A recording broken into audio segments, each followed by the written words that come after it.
സംസ്ഥാനത്തിന്റെ സാമ്പത്തിക ദുരന്തം വ്യക്തമാക്കുന്ന കണക്കുകൾ പുറത്തുവിട്ട് കേന്ദ്ര സർക്കാർ. കേരളത്തിന്റെ ആകെ കടബാധ്യത 4,71,000 കോടിയെന്ന് കേന്ദ്ര ധനകാര്യ മന്ത്രാലയം.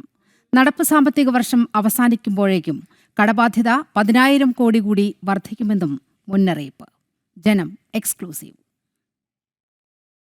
സംസ്ഥാനത്തിന്റെ ഗുരുതരമായ സാമ്പത്തിക പ്രതിസന്ധി സംബന്ധിച്ച ജനം ടിവിയുടെ തുടർ റിപ്പോർട്ടുകൾ ശരിവയ്ക്കുകയാണ് കേന്ദ്ര ധനകാര്യ മന്ത്രാലയം പാർലമെന്റിൽ നൽകിയ കണക്കുകൾ. 2024-25 സാമ്പത്തിക വർഷം സംസ്ഥാനത്തിന്റെ ആകെ കടബാധ്യത 4,71,091 കോടി രൂപ.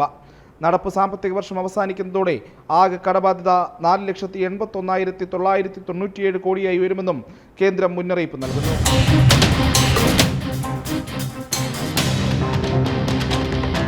സംസ്ഥാനത്തിന്റെ പ്രതിവർഷ കടബാധ്യതയിലും വൻ വർധനവാണ് കേന്ദ്ര സർക്കാർ പുറത്തുവിട്ട കണക്കുകളിലുള്ളത്.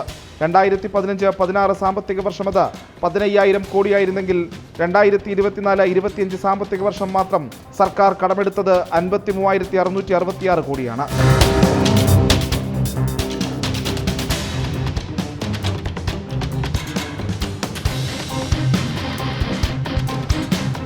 $1,16,912 കോടി രൂപയാണ് 2021-22 സാമ്പത്തിക വർഷം മുതൽ നടപ്പ് സാമ്പത്തിക വർഷം വരെ ഗ്രാന്റുകളായും പദ്ധതികളായും പ്രത്യേക സഹായവുമായൊക്കെ കേന്ദ്രം കേരളത്തിന് നൽകിയത്.